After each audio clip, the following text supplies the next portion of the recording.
Hi, everyone, and welcome to this special interview with Andrew Ahn, who is the 2020 recipient of the Raven Award. And the Raven Award is an award that we have been giving since 2012.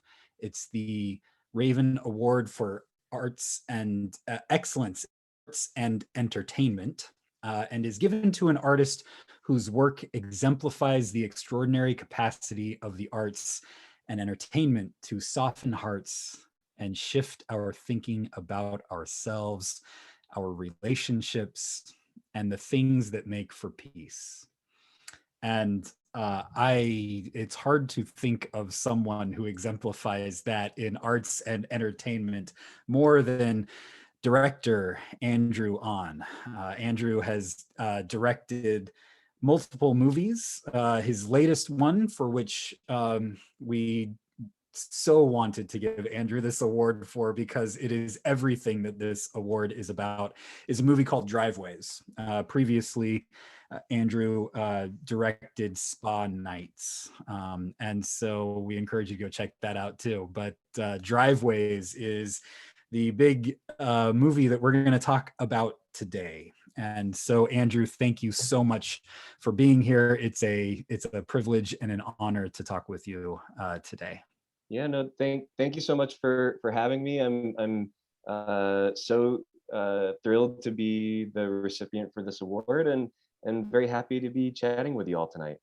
Oh, it's fantastic, and I've seen the movie twice. I was reading, I think it was the Siskel and Ebert review of the movie. No, who is it now? I'm I think sorry. it's just Roger Ebert. It's Yeah, just Roger yeah. Ebert. I'm His stuck in his, the 80s, his my childhood. website. Yeah. Yeah, so I was reading that review, and he wrote it and said, I watched it, and then I immediately went and watched it again. It's just a beautiful movie about relationships and community. And so it's just great to be able to talk with you.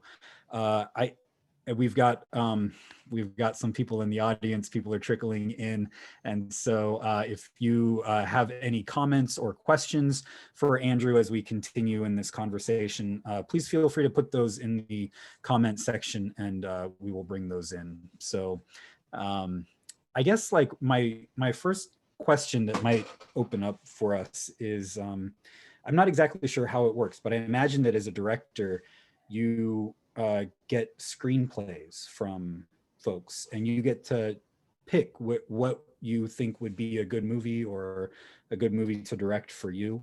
That's how it goes? Yeah. So there are kind of various different ways that a director, discovers material to work on. With my first feature, Spa Night, that was something that I had written myself. With Driveways, that was a screenplay written by Hannah Boss and Paul Thureen, that was sent to me by our producer, Joe Piro. And when I was reading screenplays in this moment in my life after having made my first feature, looking to figure out what I wanted to do for my second feature, I was reading a lot of stuff that just didn't resonate with me. Screenplays that had, similar themes that I explored in my first film, like coming of age.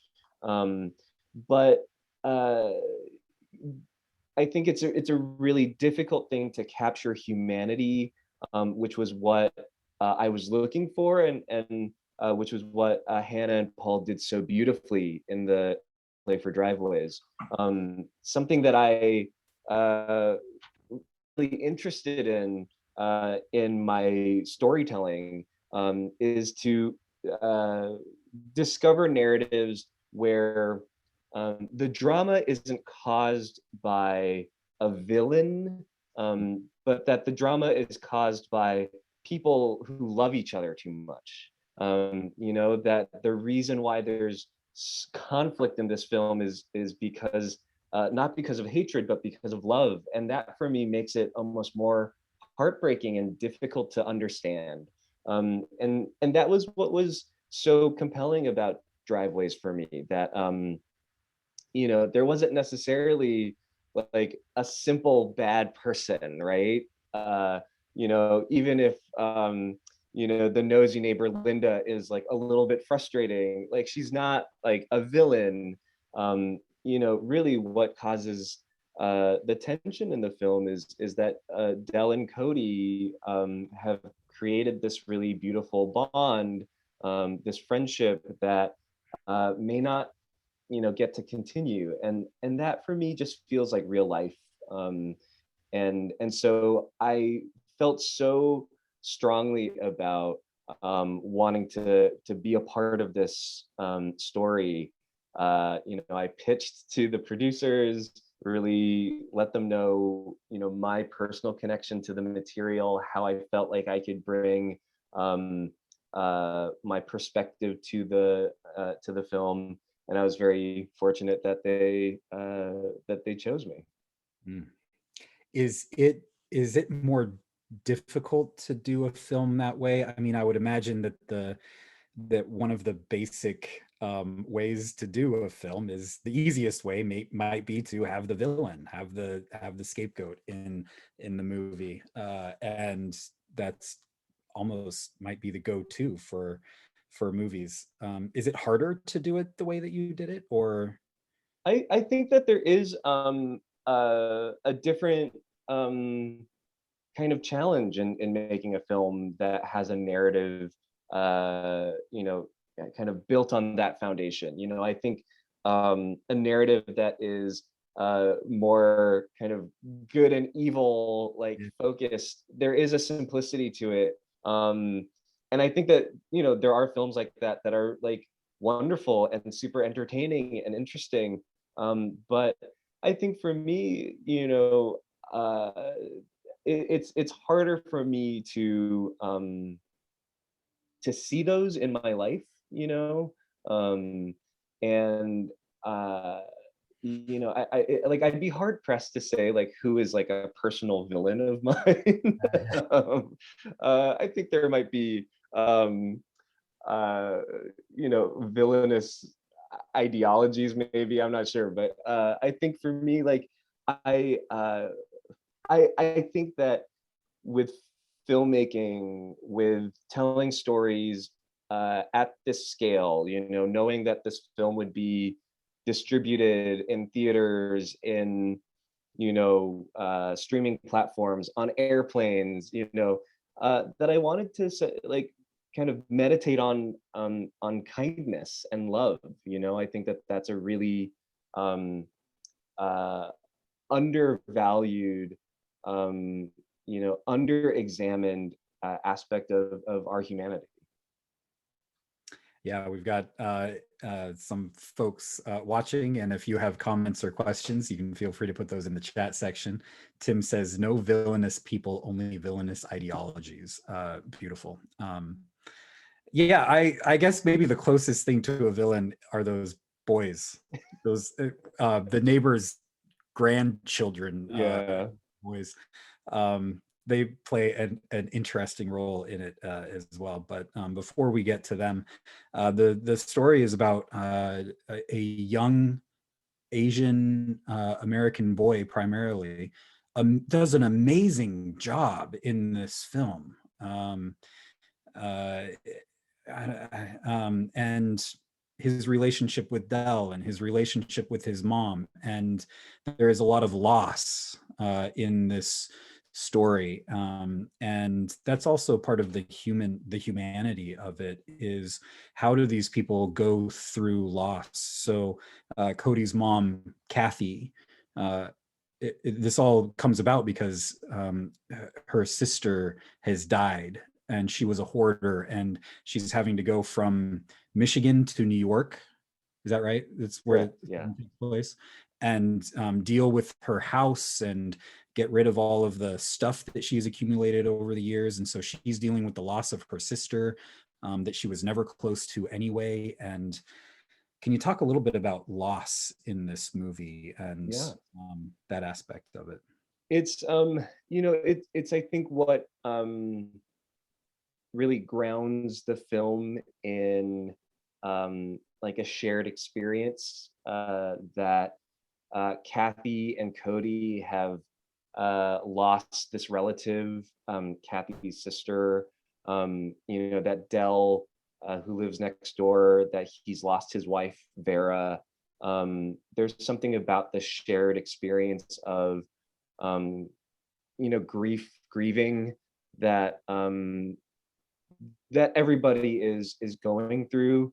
But it was really important to Hannah and Paul and to myself that that the film not necessarily dwell on the trauma, but really emphasize the journey of healing. I think that there are other versions of a Driveways-esque narrative where you see, April, have a heart attack, or where you see Dell move away, like to be explicit about the trauma. And for me, I think trauma is it's a very kind of risky thing to put in your films, to put in stories, because it can trigger people. And I think that there are certain stories, certain goals with your art that may require you to have to go into an explicit representation of trauma. But for me, this wasn't this movie. Again, I really wanted to focus on the healing process, because I think that gives people a sense of hope and perspective for their own lives. And there was a certain timeliness to when Driveways came out.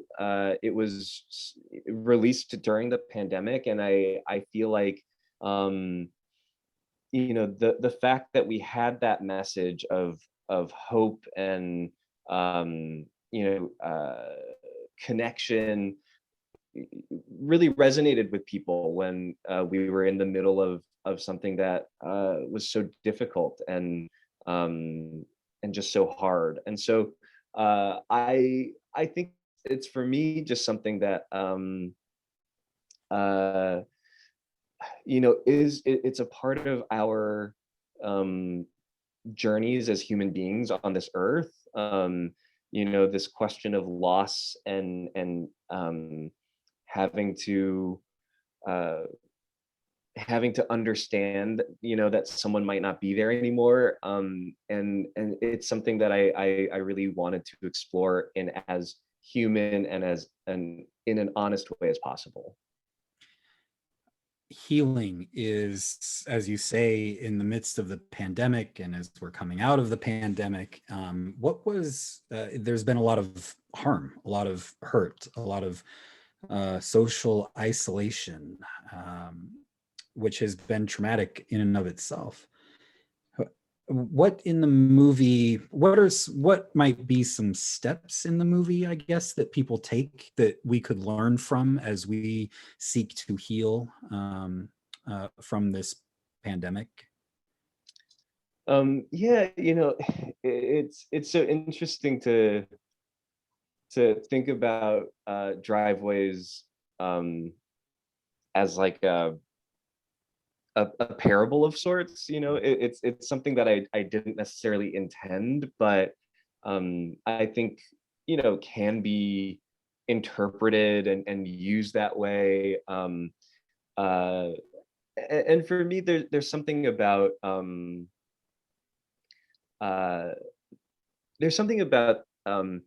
like an invitation. It's a very kind of cute moment in the story, but I actually think it's so important and meaningful. But Cody invites Dell to his birthday party, at the roller skating rink, and he draws this invite and slips it into Dell's newspaper, and Dell sees it in his newspaper while eating his oatmeal. And it's a very cute invite. We actually had our actor who plays Cody, Lucas J, draw that invite, and if you look closely, it's a pizza slice on roller skates, which is stinking cute. Uh, But I think this there's something about invitation that I think is really important in building bridges and building solidarity between individuals, between communities.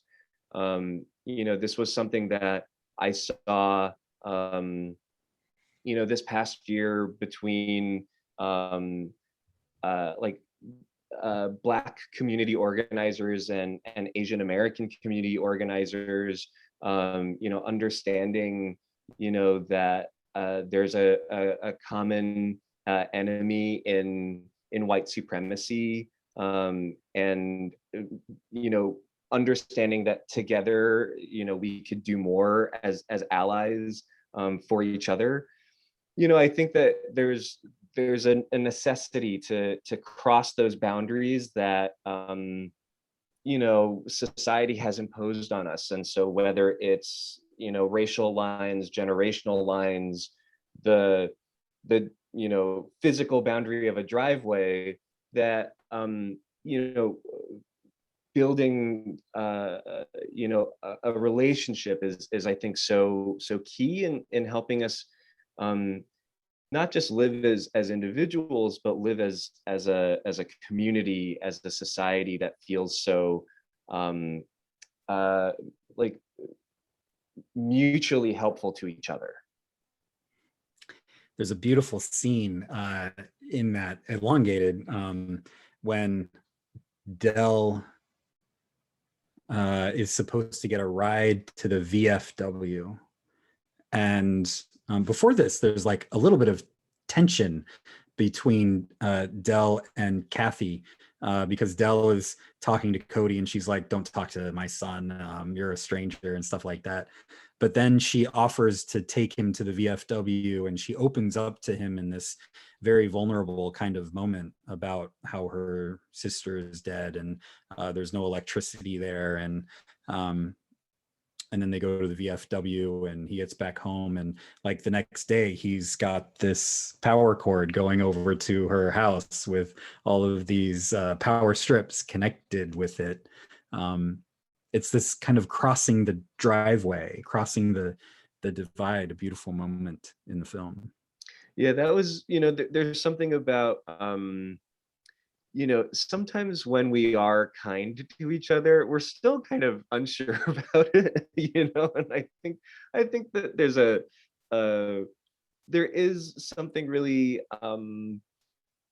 that there is a hesitation. I understand that it is difficult to kind of bridge those divides, and sometimes you can't do it face to face. Sometimes you have to do it like Dell does, just kind of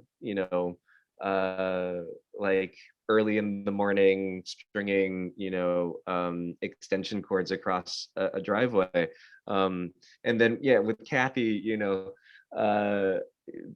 kind of having to trust her son's judgment of Dell and be like, okay, well, if you want to take him to the VFW, I think we can. And so I think that there's it's not an easy thing. I think this is something that I've witnessed a lot, where I think there's so much frustration that like society isn't moving forward faster, and I share that frustration. Like, I agree that like in reaching equity, like it seems like such a slow, like scary process. And I think we have to acknowledge that it's because it is so difficult. It is a really difficult task, and that's not meant to demoralize anybody. I think it's actually meant to for us to like take the work seriously. I think if we said like, oh, this is easy, why aren't you doing it this way? Like, why don't you understand this? And it's like, well, because it's not easy, and so we have to put in the work. And so it's a really it's a really tricky thing.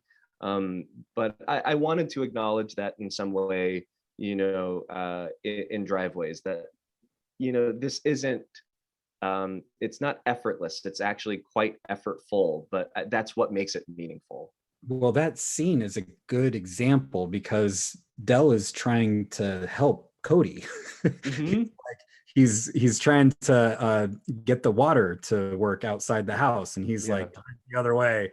And yeah, then they have this like conversation, and he gets wet, and then his mom Kathy comes over and gets upset with Dell. I would have been like, "Screw you, lady! yeah, yeah, Trying to help your son." And yeah. he responds short with her and stuff, but they get over that, first impressions saying. They get over their hostility towards each other, I guess, and it's a good way to model that in the film.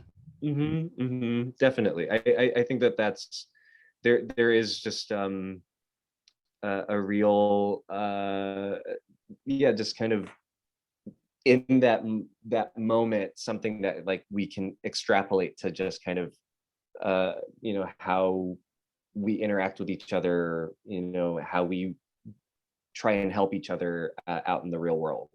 Yeah, yeah. Tim says progress is not an easy task. It takes effort and it's worth it. Yeah. Peter. Peter says effortful on a very personal basis beyond groups and identities that divide. Absolutely. Morris says the point of moving forward is well represented in Dell's regret about how he treated his daughter. Yeah, can you say a little bit about that? Definitely. Uh not to spoil it for anybody who hasn't seen the film, but the final few minutes of the movie are um really dedicated to this monologue that Dell gives, played by the late Brian Dennehy, and he really kind of opens his heart, to the world, and tells his story to Cody, and part of that is regret, and uh, regret is a really scary thing for me to think about. I have a very real fear of death and dying, and I think it's because as there's something about the filmmaker part of me where I imagine things a lot. I read screenplays and I have to imagine that reality. And um and it's very easy for me to do that. So the screenplay for Driveways, we saw the houses that we were going to shoot at, and I could imagine like, oh, these are the scenes that are going to happen here. And there's something about death where it's like, oh, I can't imagine it. There's nothing I can do to help me imagine what that reality is. And so I've come to a certain sense of peace just thinking that by the time I die, hopefully I have come to peace with it, and that I have lived a life that I'm very, proud of. Um, and the thing that complicates that potential solution is regret. And so Dell, really expressing his regret over, how he treated his daughter, and not necessarily being so um, supportive of her living in this small town. Um, that for me, it's a true sadness, and one that can't be erased, and maybe not even forgiven. It's really not up to the audience for us to forgive Dell for anything. It's really, it's only Dell's daughter's choice. And so, for me, I think that we might not be able to forgive Dell, but we might be able to uh, to give him a sense of hope, in the kindness that he shows Cody in the film, and in the lessons that he can share with Cody. um, and I think for me, that's as much as we can do, where if we've done something wrong in our lives, you may not necessarily be able to fix it, but what can you do, and from that point on, and be uh, productive, and generous. Um, it's a really kind of messy, hard, difficult part of the movie, but I really feel like, regret is something that we may not be able to, like, to erase, but we can find ways to deal with. Well, it's a great part of the movie because it is so human. We can all identify with it, and on one level, as you say, like there are no villains in this story. On one level, I'm I'm listening and I'm like, that's me. Hmm. Like you're working really hard to try to provide for your family, and that takes you away from your family. And his regret also for taking his wife away, like across the country, um, and also now he's having to deal with the regret of leaving this boy that he's been a father figure to for months, that they're doing this. That was one of the things that was really impactful for me. It was, um, I'm Cody's dad is not in the picture, right? And so he's missing a father figure, and Dell is able to step into that role for a short period of time. Yeah, I think, there's, I think, for myself, as a gay person, I think a lot about this idea of chosen family. Mm. I've been very fortunate that I have a very strong knit family, that is supportive. But I know other, people in the LGBTQ community where, their families have, abandoned them, do not approve of who they are, and so, you have to find other people in your life. And I think, it goes beyond just friends. I think it really is this idea of chosen family, and that's so, it's so important. And so I think, there is this element to driveways, where I think Dell and Cody have chosen to be family together, and I think that that's so beautiful. um you know i I don't necessarily think that, biology is the only and most important, factor in what links people together. I think it can be, shared values. I think it could be, sensibility. I think it can be shared time and space, like Dell and Cody for the summer. And I think that is just as valuable, and can be, just as, nurturing to people. Uh, Before we started, we had a brief conversation with Mora, about this, and Mora brought up that the men, in the film, the older men, were veterans of the Korean War.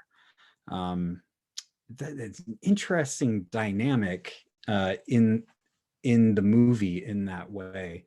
What do you make of that in the film? Yeah, that was something that was, um, uh, part of the original conception of the film. The screenplay, has, personal elements, drawn from Hannah and Paul's lives. Um, Hannah, her mom, you know, is a owns an antique shop, and would take Hannah to these estate sales where people had been hoarders, and they would go through the things of, people who have passed.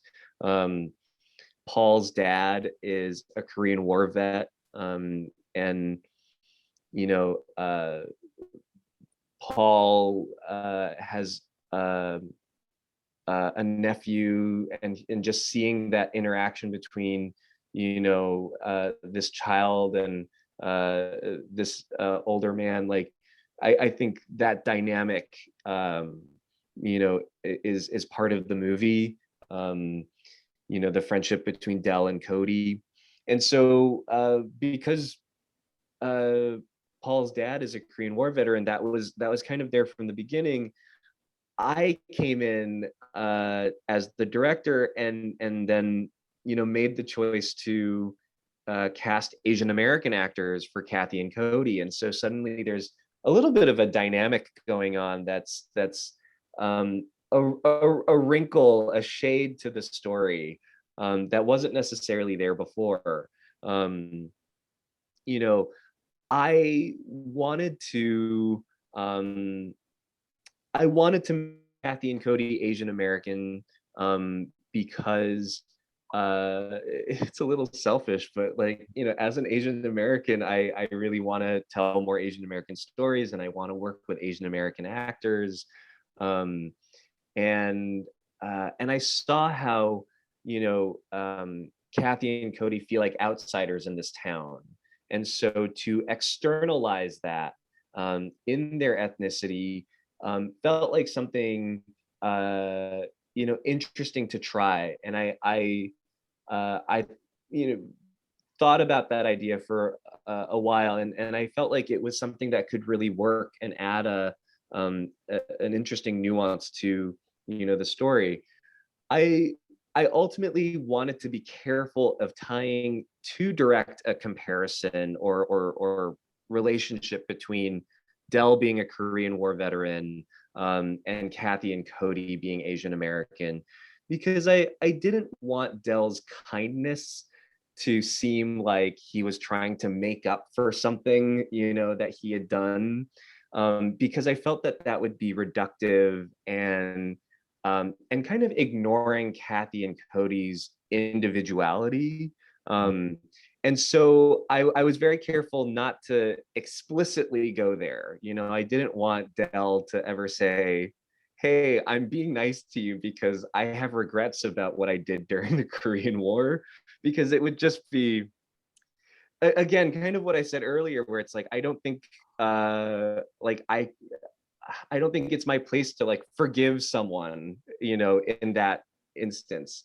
And so, I think that there's a lived experience of being a war veteran that really colors how Dell sees the world, and how he's grown, and how he's um, aged from that point.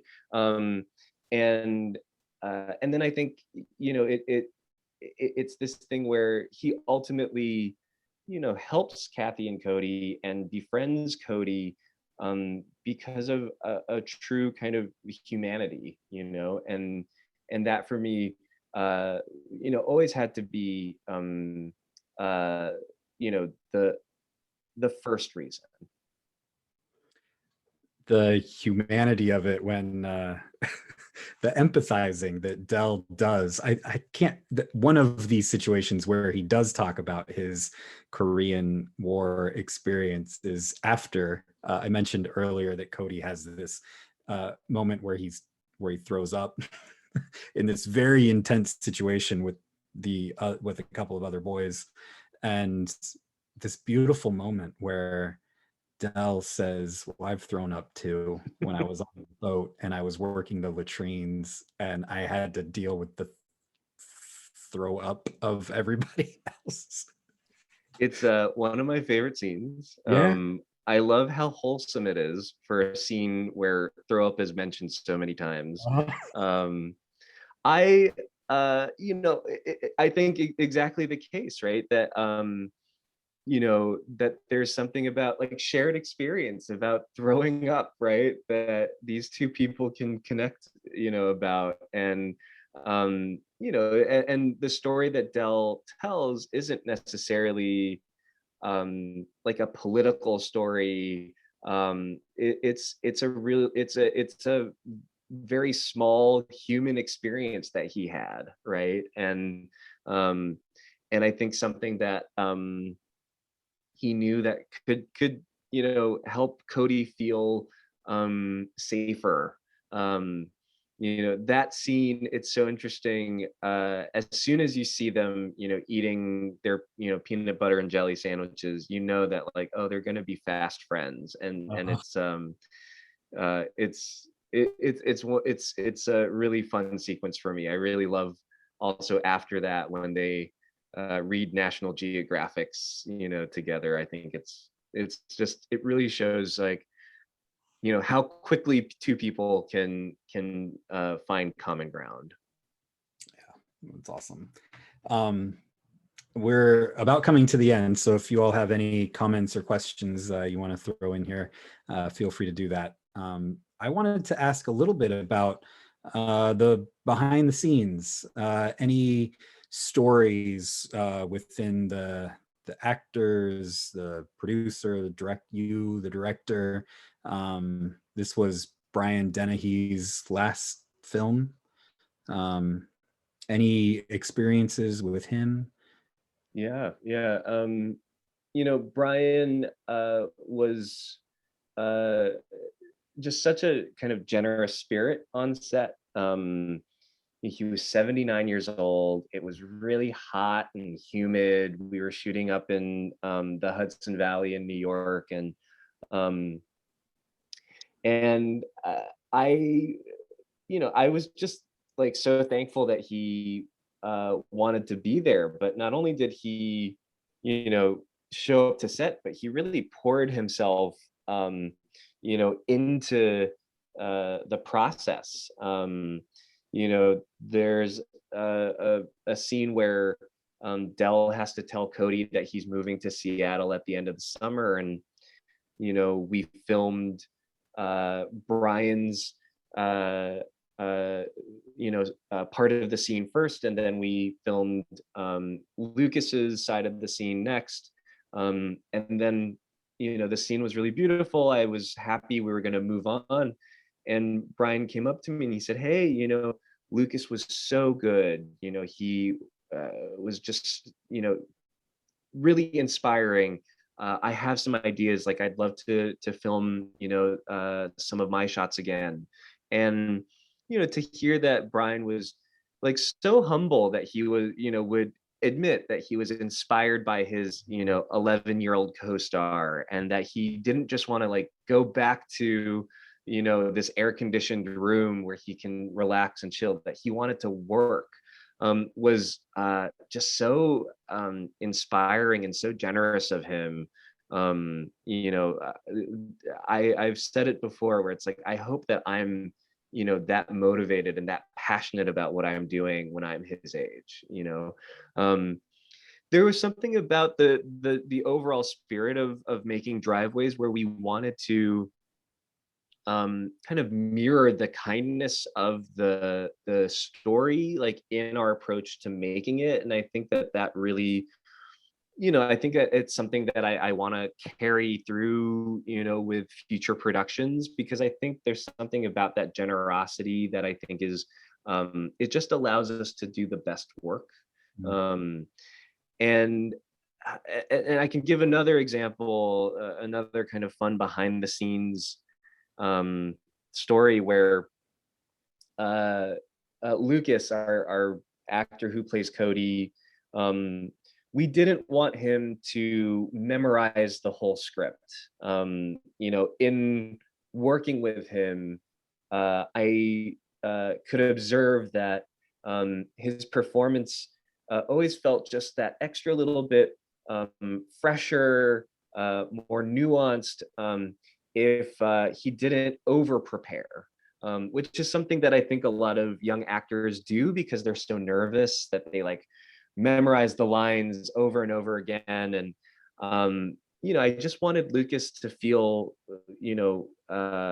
comfortable on set, and that he could make a mistake and that it would be fine. So actually, for almost every scene in the movie, Lucas only got the script for that scene, an hour before, 30 minutes before, and he would look at it, and then he'd show up to set and he'd be great. And Hong, the actress who plays Kathy, his mom. Um, uh, she saw what was happening there with Lucas, and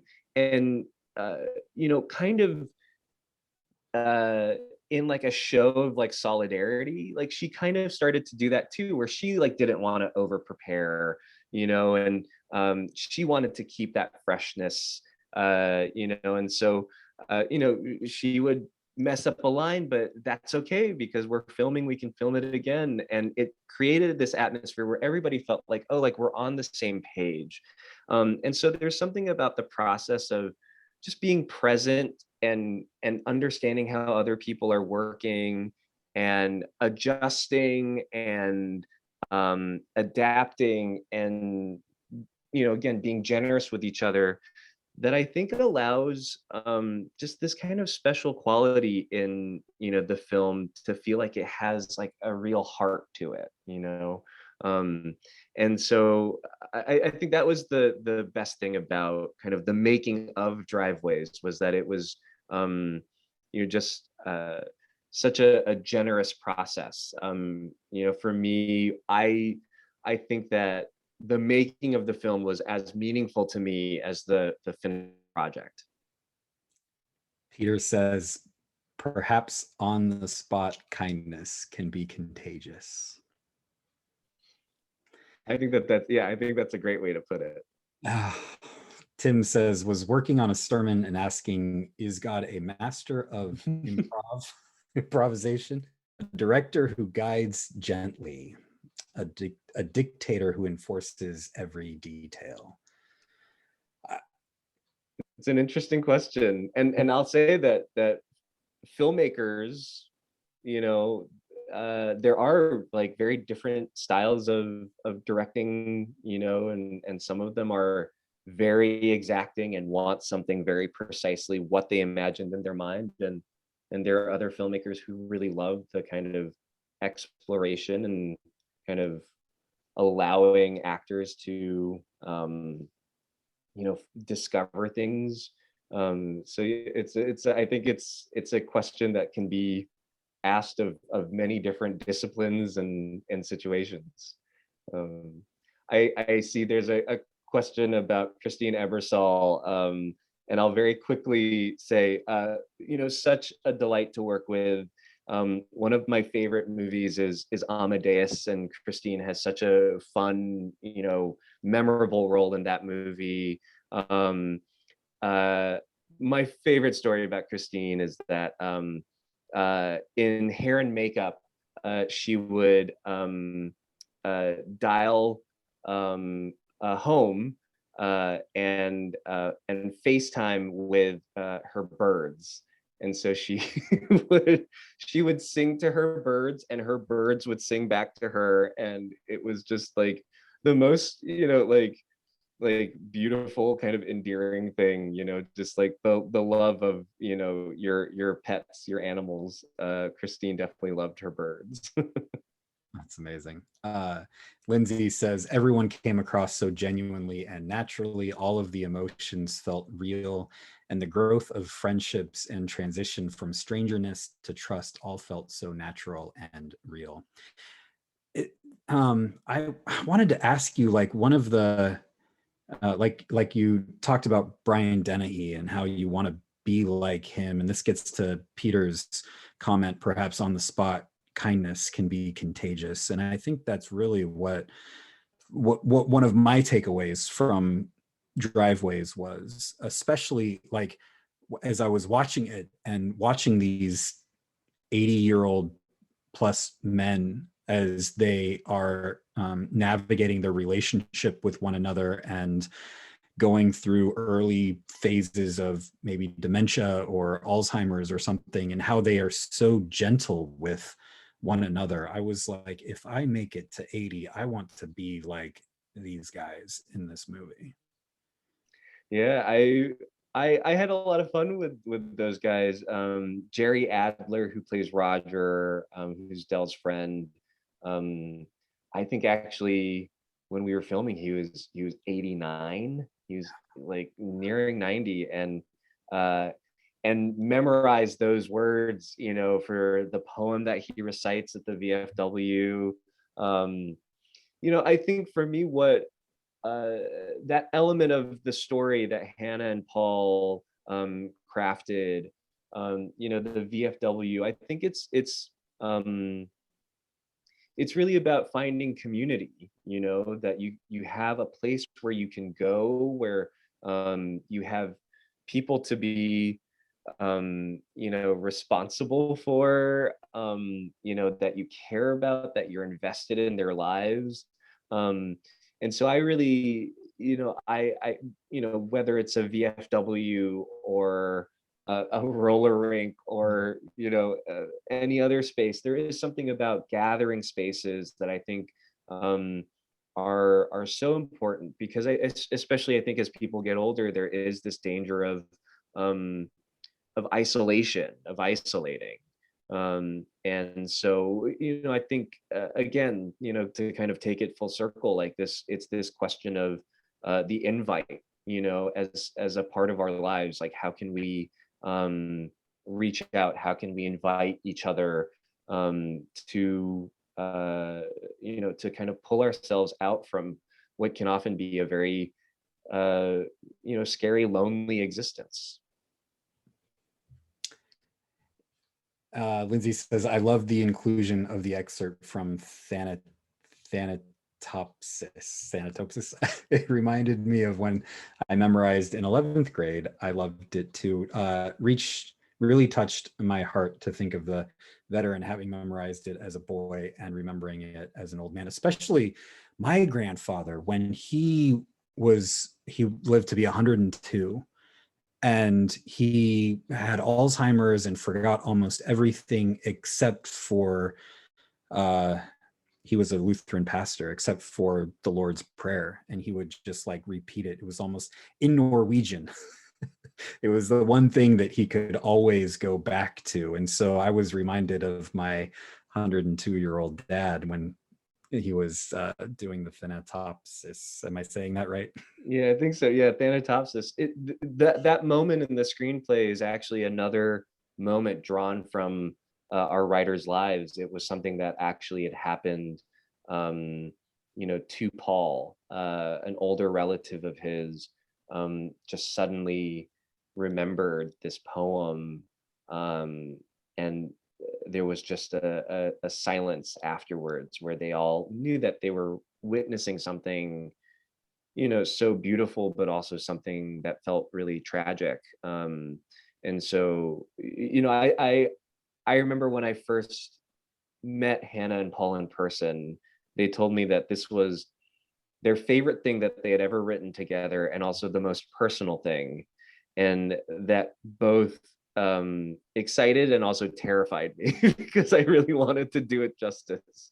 But I think it just goes to show you sometimes, like when we are vulnerable as artists, when we reveal parts of ourselves, when we use parts of ourselves in our art, that there is an insight, and with that insight comes meaning, and that's what makes um, you know, the experience of watching a film, of experiencing art so powerful. Well, I am no film critic, but I would say that you did it justice. Well, thank So you. I loved the movie, and we're getting claps from our audience. And so, Andrew, thank you so much for being here. Thank you for making this movie. And can you tell us anything about the future, what you have coming up in the future? Yeah, you know, I'm developing you know, more films. I want to keep making work. I'm shooting a movie later this year that is a little bit lighter in tone, uh, but and something that celebrates, you know, what I said before, chosen family. And so I think after, you know, going through this pandemic, like wanting to do something that celebrates chosen family and community just felt like so ready and exciting to do. But yeah, I hope to keep you know, making work and being able to have conversations about it like this. Well, I want to get Jessica's final comment in here. I love the final scene where the kids were playing outside on a summer evening. It made me happy that Cody had made friends. Loved the movie, and thank you for your time. Well, thank you so much for inviting me, and thank you again for the award. It's a real honor, and yeah,